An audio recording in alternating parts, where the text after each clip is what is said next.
¿Qué tal? ¿Cómo les va? Mi nombre es Guillermo Porta. Estoy aquí para compartir unos breves minutos la palabra del Señor junto a todos ustedes. Sabemos que cada día nos tenemos que alimentar con la palabra del Señor. La palabra del Señor es alimento sólido para nuestro espíritu, ¿sí? Y no te desvíes, que no pase un solo día sin que puedas compartir la palabra de Dios con alguien, sin que puedas nutrirte, ¿sí? de las Escrituras. Las Escrituras son las que nos hacen sabios, las que cortan con ese nivel de ignorancia que muchas veces tenemos y que permite de esta manera que muchos falsos pastores este tiempo puedan tomar control de tu vida. La palabra de Dios es luz en tu caminar, ¿sí? Ella endereza tu senda. El Espíritu Santo fue quien inspiró la palabra de Dios y Él es nuestro guía a la hora de poder escudriñarla. Y es un mandamiento poder escudriñar las Escrituras. El Señor Jesús nos dijo escudriñar las Escrituras porque ellas son las que dan testimonio de mí. Así que no les creas a aquellos falsos cristianos evangélicos que dicen que la letra mata, que el Espíritu vivifica.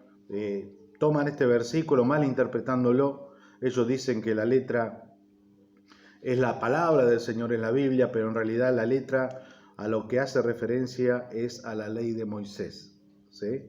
Pero muchas veces mal entendemos la Escritura, ¿sí? Hay líderes religiosos, entre comillas, que enseñan de una manera equivocada la palabra del Señor y la gente ya no cree en la Biblia.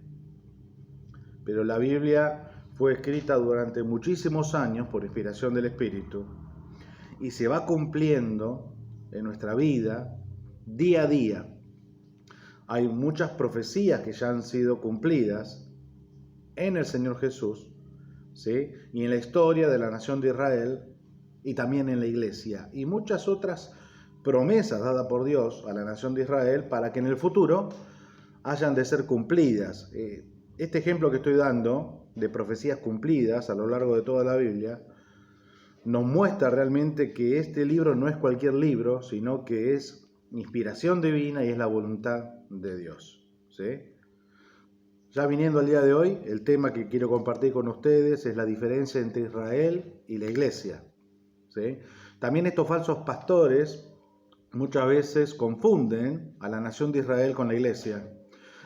Lo hacen por lo general a propósito porque ellos tienen la intención de tomar ciertas cosas del Antiguo Testamento para de esta manera poder aplicarlas a la iglesia en este tiempo. Eso es no entender la dispensación de los tiempos, no entender los diferentes periodos de tiempo donde Dios se fue manifestando de manera gradual y paulatina, y es así como Dios quiso que fuese.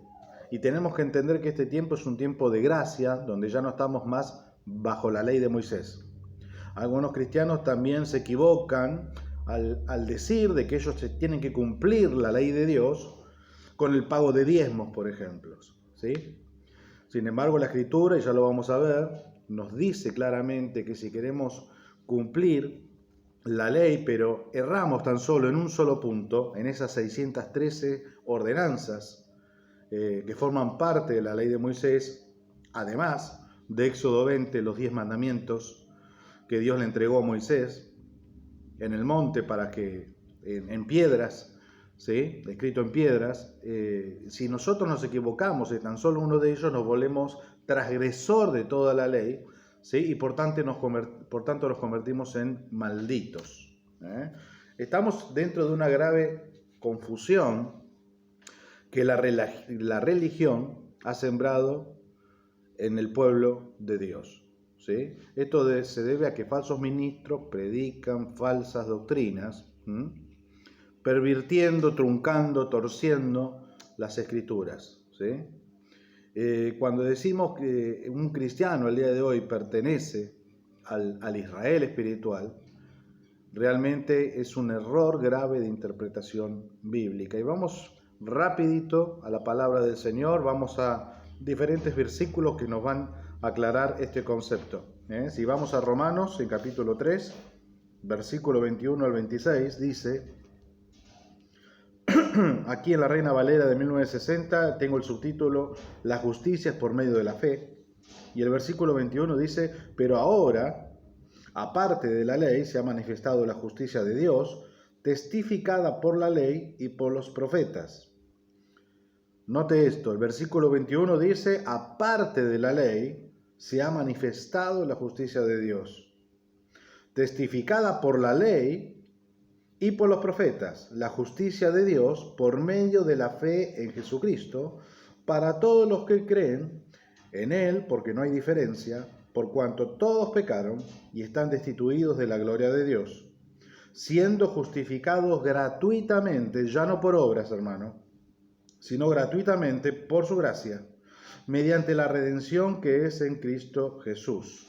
Luego el versículo 26 nos dice, a quien Dios puso como propiciación por medio de la fe en su sangre, para manifestar su justicia a causa de haber pasado por alto en su paciencia los pecados pasados. Versículo 26, con la mira de manifestar en este tiempo su justicia.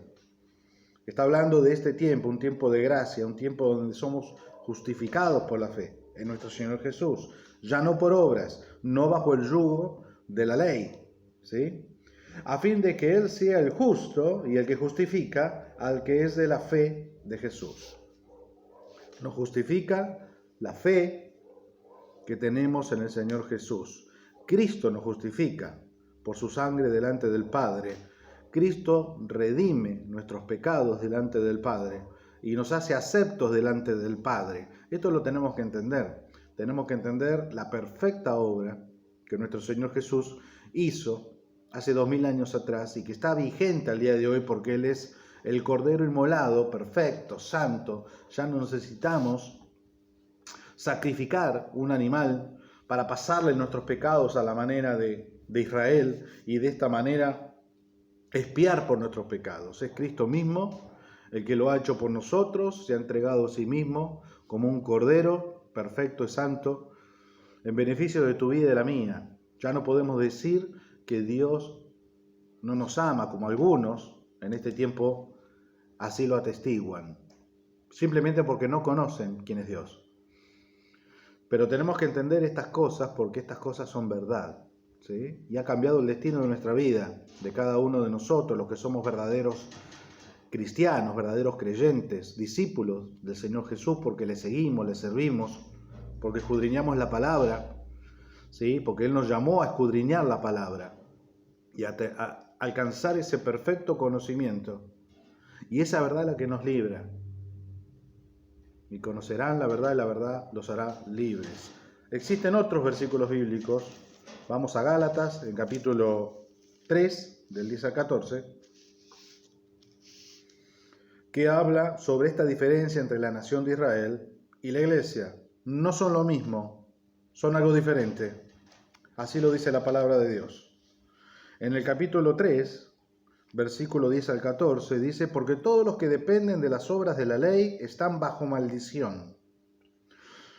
Pues escrito está, maldito todo aquel que no permaneciera en todas las cosas escritas en el libro de la ley para hacerlas. Y que por la ley ninguno se justifica para con Dios, es evidente, porque el justo por la fe vivirá.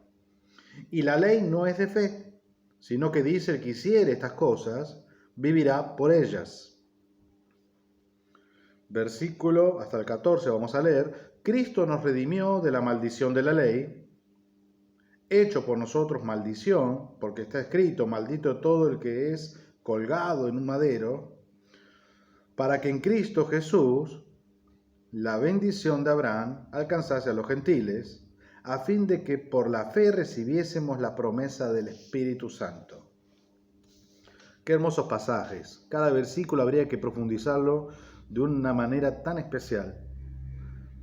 Son tan profundos, ¿sí? Y todo esto es aplicable a nuestra vida. Estos versículos son doctrina para nosotros. No es algo histórico. Tenemos que establecer una diferencia entre lo que son los pasajes bíblicos históricos, a los cuales no es necesario aplicarlo para este tiempo, pero también hay pasajes bíblicos doctrinales, ¿sí? Que tienen que ver con este tiempo, para tu vida y para la mía, ¿sí? Entonces, Hasta aquí, a través de estos versículos, nos damos cuenta que no estamos sujetos a la ley de Moisés, sino sujetos a la gracia de Jesucristo. Otro punto es que estamos justificados por la fe en Cristo, mas no por la ley de Moisés, donde de esa manera, hasta el tiempo de la muerte y resurrección de Jesús, el modo de justificarse era por las obras, debiendo de cumplir un sistema de reglas, normas y leyes que era propio para la nación de Israel. Entre estas cosas eran las ordenanzas de los diezmos para el sumo sacerdote, el sacerdocio levítico, ¿sí? Y también para las huérfanas, los viudas y los pobres. Sigamos adelante en el contexto de la palabra, haciendo diferencia entre la nación de Israel y la iglesia. Vamos a Romanos 8:3. Yo te pido ahí que busques conmigo en tu Biblia, porque seguramente tenés Biblia, en Romanos capítulo 8, versículo 3. Estas clases de estudio bíblico, esto es un estudio bíblico, no es célula a la manera de los evangélicos, porque la célula no salva a nadie, no restaura a nadie, no renueva ningún corazón. Lo que te restaura, te libera, te sana es la palabra del Señor. Entonces todo cristiano debería de estudiar la palabra. No podemos decir que conocemos a Jesús si realmente desconocemos su voluntad en la palabra de Dios. Romanos 8:3 dice, porque lo que era imposible para la ley, escuche bien, lo que era imposible para la ley, por cuanto era débil por la carne, Dios, enviando a su Hijo en semejanza de carne de pecado, y a causa del pecado, condenó al pecado en la carne. ¿Qué dice la palabra del Señor aquí? Dice que la ley es perfecta, la ley es santa, la ley es dada por un Dios santo y perfecto, que los débiles somos nosotros, por cuantos estamos en la carne. Y amén de que Dios entregó esa ley para que pueda ser cumplida, nadie la cumplió. De manera que Cristo fue quien cumplió la ley, ¿sí? Te repito, ese cordero inmolado, aquel que vino a interceder por nosotros, a mediar por nosotros. Él es sumo sacerdote en este tiempo y por siempre. Él se presenta delante del trono de Dios cada día para interceder por tu vida y por la mía. Él es nuestro abogado, ¿sí? Pero la ley era buena y fue como un tutor para llevarnos a Cristo, porque Cristo era lo que necesitábamos para poder ser salvos.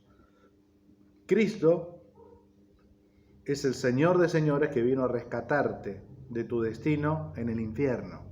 Y esto lo tenés que saber. Y estas son las buenas nuevas para la humanidad, que todo aquel que cree en el Hijo no se va a perder, sin duda alguna. Porque creer en el Hijo no solamente es confesar su nombre, es también predicarlo, es servirle, es buscar santidad, buscar su presencia, y Él nos va a acompañar en este trayecto. ¿Sí? Dichosos los cristianos verdaderos de este tiempo, porque de ellos es el reino de los cielos. ¿Sí? Otras diferencias a considerar entre Israel y la iglesia. Israel está muy ligada a la ley de Moisés, sin duda. La iglesia a la gracia de Jesucristo. Vamos a buscar en Juan 1, el Evangelio de Juan, en el capítulo 1, versículo 9 al 13, y ahí leemos, aquella luz verdadera que alumbra a todo hombre venía a este mundo. En el mundo estaba y el mundo por él fue hecho, pero el mundo no le conoció. A lo suyo vino y los suyos no le recibieron, mas a todos los que le recibieron, a los que creen en su nombre, les dio potestad de ser hechos hijos de Dios, los cuales no son engendrados de sangre. Escuche bien esto. No somos los cristianos engendrados de sangre, ni de voluntad de carne, ni de voluntad de varón, sino de Dios. Existe una diferencia con la nación de Israel. Para pertenecer a la nación de Israel es necesario nacer en la carne, es decir, ser hijo de padres israelitas. ¿Se entiende esto? Es por eso que cuando vamos a la profecía de Malaquías, la profecía está dirigida a la nación de Israel, hijos naturales israelitas, en un tiempo, en una dispensación de tiempo, que no es la gracia, que es bajo la ley, en el antiguo pacto, en el Antiguo Testamento. Y no podemos aplicarla, por más que tu pastor evangélico así lo quiera, para cobrarte el diezmo, para hacer de esto ganancia deshonesta, llenar sus bolsillos. No podemos tomar Malaquías para este tiempo porque es para la nación de Israel e Israel no es la iglesia. En cambio, la iglesia se pertenece por un nuevo nacimiento, el cual es un nacimiento espiritual. Dice, no hemos sido engendrados por sangre, ni voluntad de carne, ni de voluntad de varón, sino de Dios. Es Dios el que ha traído el nuevo nacimiento a nuestra vida. Nosotros hemos dispuesto nuestro corazón para poder recibirlo, para poder tomarlo, para poder atesorarlo en nuestra vida, y Él ahora es nuestro guía, es nuestro Dios. Y a Él queremos honrar, le queremos agradar. Nuestro Señor Jesús. Él es el camino que nos lleva al Padre, no hay otro camino. Acá no hay Virgen María que te salve, como dicen los católicos, ¿sí? Ni tenés por qué estar orando a los ángeles, a los santos de la Iglesia Católica, todo lo cual es idolatría. Tampoco estamos para hacernos una estatua y arrodillarnos. Yo, hasta los 30 años de mi vida, estuve arrodillado frente a las estatuas haciendo idolatría. La gente no entiende, no entendemos hasta que comenzamos a ver la verdad por las Escrituras. Y yo te aconsejo que estudies la palabra, que busques un lugar donde se estudie la palabra, que busques grupos en internet. Nosotros lo hacemos a través de la vía de WhatsApp y nos estamos reuniendo constantemente con los miembros del cuerpo de Cristo, pudiendo escudriñar las Escrituras como lo hacíamos cuando nos reuníamos presencialmente. ¿Sí? Entonces, se es por nacimiento en la carne, israelita, de la nación, y se es por nacimiento del Espíritu en la iglesia. Otra diferencia, la evidencia de pertenecer a Israel es la circuncisión. Esta es la señal del pacto que Dios dio a través de Abraham y a toda su descendencia, ¿sí? Este pacto que ha hecho con este pueblo del cual Él mismo escogió, ¿sí? Porque quien hace pacto con el hombre es Dios. El hombre nunca puede hacer pacto bajo ningún concepto con Dios, sino que es Dios haciéndolo con el hombre. Que no te arrastren al engaño la secta evangélica diciendo de que tenés que pactar con Dios, mucho menos si es por dinero. Todo esto, toda esta secta evangélica se basa siempre en la plata, siempre en el billete. Pero la Escritura nos enseña que tenemos que hacer tesoros en los cielos. Fíjate la diferencia entre lo que es la falsa religión y lo que es verdaderamente conocer quién es Jesús. Entonces sabemos que la señal para ser israelita es la circuncisión, mientras que la evidencia de pertenecer a la iglesia es el sello del Espíritu Santo. Y voy rápido a Génesis 17. En Génesis 17, versículo 10 al 14, nos dice la Escritura: este es mi pacto que guardaréis entre mí y vosotros, tu descendencia después de ti será circuncidado todo varón de entre vosotros. Circuncidaréis pues la carne de vuestro prepucio y será por señal del pacto entre mí y vosotros. Versículo 12, y de 8 días será circuncidado todo varón entre vosotros por vuestras generaciones. El nacido en casa y el comprado por dinero a cualquier extranjero que no fuere de tu linaje. Seguimos leyendo. Debe ser circuncidado el nacido en tu casa y el comprado por tu dinero, y estará mi pacto en vuestra carne por pacto perpetuo. Y el varón incircunciso, el que no viere circuncidado la carne de su prepucio, aquella persona será cortada de su pueblo, ha violado mi pacto. Hasta aquí leemos, nos damos cuenta que la señal del pacto entre Dios y los hombres para con la nación de Israel, su pueblo escogido, era la circuncisión. Ahora si vamos a otra dispensación de tiempo, a la de la gracia, tenemos al apóstol Pablo diciéndonos que de nada sirve la circuncisión externa, sino la circuncisión del corazón.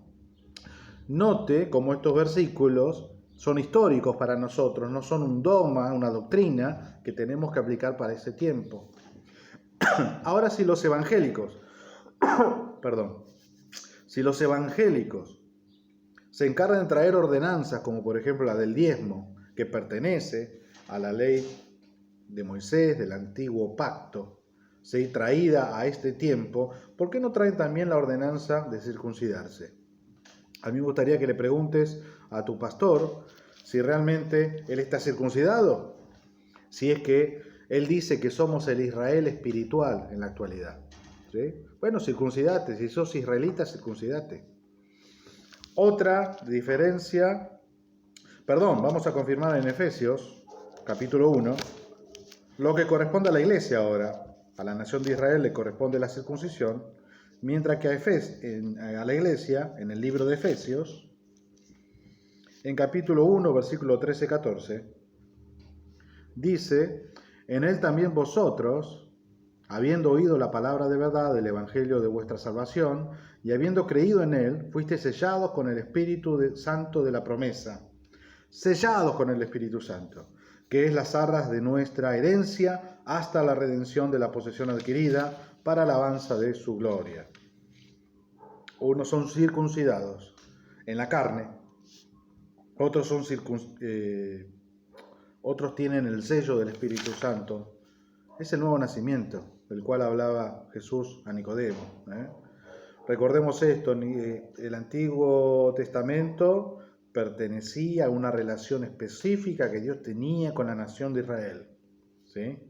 Mientras que en el Nuevo Testamento ya entra en el protagonismo, ¿sí?, luego de los 12 discípulos de Jesús, los apóstoles. Con ellos da comienzo, ¿sí?, a la era de la iglesia. Estamos en la nueva alianza, ¿sí?, que comenzó con la sangre derramada de Jesús en esa cruz. En Hebreos capítulo 7, capítulo 8 y capítulo 9, ¿sí?, lo dejo de tarea para todos los que nos están escuchando el día de hoy, pueden estar viendo las diferencias entre antiguo pacto y nuevo pacto. Una diferencia más en Juan 1:17. Volvamos al Evangelio de Juan. En el capítulo 1, versículo 17 dice: pues la ley por medio de Moisés fue dada, pero la gracia y la verdad vinieron por medio de Jesucristo. ¿Qué dice aquí este versículo? La ley por medio de Moisés fue dada, pero la gracia y la verdad vinieron por medio de Jesucristo. Israel está bajo la ley de Moisés, la iglesia bajo la gracia de Jesucristo. A este tiempo la nación de Israel está bajo la ley. La ley no ha sido abrogada en tanto y en cuanto no creas en el Señor Jesús. Pero por cuanto creíste al Señor Jesús, el Señor te redimió de esa maldición que es estar bajo la ley, donde nadie la puede cumplir, ¿sí? Y para gloria de su nombre Él te hizo salvo. Amén. Y si sos verdadero cristiano, verdadero discípulo, tendrías que tener la carga de ese fuego encendido en tu corazón por predicar la palabra del Señor. Seguimos adelante porque se me van los minutos. Y así como algunos pseudo cristianos todavía en este tiempo creen que son el Israel espiritual, también creen estos ministros falsos que son los levitas espirituales de este tiempo. Esto lo hacen con la intención de poder recibir los diezmos a la manera de los levitas en el antiguo pacto, donde oficiaban, eran el sacerdocio dentro del templo de David y se ocupaban de todas estas cosas, ¿sí? Y una porción del diezmo iba para ellos, que era alimento, era parte del ganado, parte de los granos del campo, nunca fue en dinero, hermano. Ya luego, la semana que viene, vamos a ahondar en esta doctrina falsa del diezmo, ¿sí? Estos también se creen al día de hoy levitas con la intención, ¿sí?, por su codicia y avaricia, de querer sacarte el dinero en diezmos, en el 10% de tus ingresos mensuales, y de esa manera llenar sus bolsillos. Pero esto no es así, ¿ok? Entonces sabemos que para ser israelita y para ser levita, miembro de una de las 12 tribus de Israel, es necesario nacer en la carne. Es necesario que seas hijos de Leví, que sean hijos de la nación de Israel, ¿sí? Para poder ocupar este rol. Ahora, si vos sos judío, si estás bajo la ley, te caíste de la gracia. Y créeme, sos salvo por gracia, no por cumplir la ley. Por cumplir la ley nadie la ha podido cumplir, por tanto nadie es justificado delante del Señor. Nadie es salvo por la misma, ¿sí? La ley vino para, de alguna manera, que podamos entender que nosotros somos unos viles pecadores y que necesitábamos de alguien externo a nosotros que nos pudiese salvar. Ahí donde entra en juego nuestra fe en el Mesías, en el Señor Jesús, por su mensaje, su evangelio, las buenas nuevas, y por sus señales, prodigios y milagros que quedaron constatados aquí en la palabra de Dios para que nosotros podamos creer. Bienaventurados los que creen sin haber visto. Pero Israel siempre quiso mirar, ver, y siempre pedía milagro y sanidad, igual que los evangélicos hoy. Son incapaces de poder creer sin haber visto. Nosotros creemos por la palabra de Dios. Amén. Y si querés un milagro, tenés tu conversión personal, hermano. ¿Qué mayor milagro que ese? Que Dios te ha sacado de la esclavitud de la religión para que te vuelvas un verdadero creyente. Gloria al Señor. Nos condenan los minutos que se van yendo, así que me sigo apurando, hermano. Es una vergüenza que algunos tuerzan la palabra de Dios en este tiempo, haciéndote creer que sos parte del Israel espiritual y de esa manera pedirte dinero. El dinero, a través de diezmos evangélicos en la actualidad, nada tiene que ver con el diezmo bíblico, el cual figura no solo en Malaquías, sino en muchos lados del Antiguo Pacto. Sin embargo, no vas a encontrar un solo versículo bíblico que esté relacionado esa clase de diezmo con la iglesia. Yo te animo a que busques, a que estudies, a que te apartes de lo que dice un poco tu pastor, el cual muchas veces se equivoca, ¿sí? Y a veces por interés se equivoca, para que puedas estudiar la palabra realmente y puedas descubrir que el diezmo no es para este tiempo, ¿sí? A mí me costó, me llevó tiempo, fue todo un proceso. Lleva tiempo realmente, porque las estructuras necesitan ser derribadas una por una de nuestra mente y a veces nosotros tenemos fortalezas, ¿sí? Que nos impiden ver claramente. Por último, si tu pastor dice que es del Israel espiritual, que si la iglesia es el Israel espiritual, que si los ministros son levitas espirituales y por tanto cobran el diezmo, ¿sí? Preguntale si ya se circuncidó en todo caso, preguntale qué piensa hacer con el diezmo, si realmente el 100% lo va a estar entregando a los que realmente lo necesitan, a la manera del apóstol Pablo y los otros apóstoles que no se quedaban con una sola ofrenda en sus bolsillos, sino que todo lo daban a las iglesias necesitadas. Esto es lo que dice la Escritura en el Nuevo Testamento, ¿sí? Y te hago saber, en cuanto a lo que tiene que ver diezmo, Jesús nunca cobró un solo diezmo, porque no era levita. Pero estos corruptos dicen ser levitas. Jesús, el Hijo de Dios, Dios mismo encarnado en un hombre, no nació de la tribu de Leví, nació de la tribu de Judá. Él no era levita, por tanto no cobraba los diezmos en grano, en el 10% del ganado de la nación de Israel, porque esa es una ordenanza dada a la nación de Israel, ¿sí? Los apóstoles tampoco cobraron plata a manera de diezmos, ¿sí? Ni ningún tipo de diezmo. Siempre se ha sustentado a lo largo del tiempo el ministerio con ofrendas voluntarias. ¿Y qué es el sustento del ministerio? Tal vez pueda ser apoyar a un misionero que pueda estar trabajando en la obra en un lugar distante de su casa, necesita un techo, un plato de comida. ahí van las ofrendas voluntarias. ¿Sí? Si con tu pastor considera que esto es así, entonces te tenés que huir de esos lugares, te tenés que alejar y apartar de esos lugares. Y te pido, por favor, estés buscando un lugar de doctrina bíblica, de sana doctrina. La sana doctrina es la doctrina de Dios, escrita en su palabra. No te dejes llevar por los engañadores, lo que dicen los mentirosos. ¿Sí? Muchos falsos pastores, lobos rapaces, han salido a torcer la palabra de Dios. En este tiempo dice que el final del tiempo de la gracia va a estar lleno de apostasía, de desviación de la fe. ¿Sí? Con su palabra, con su boca van a querer glorificar a Dios, pero que en su corazón están realmente corrompidos. Y esos son los ágapes, son las manchas en las ropas de la iglesia. Y la iglesia se tiene que hacer cargo. Así como el apóstol Pablo le dijo a Tito que pudiese corregir lo deficiente, la iglesia tiene que estar para corregir lo deficiente. Hermano, que el Señor te bendiga. Espero que haya sido de bendición para vos. Hasta la próxima semana.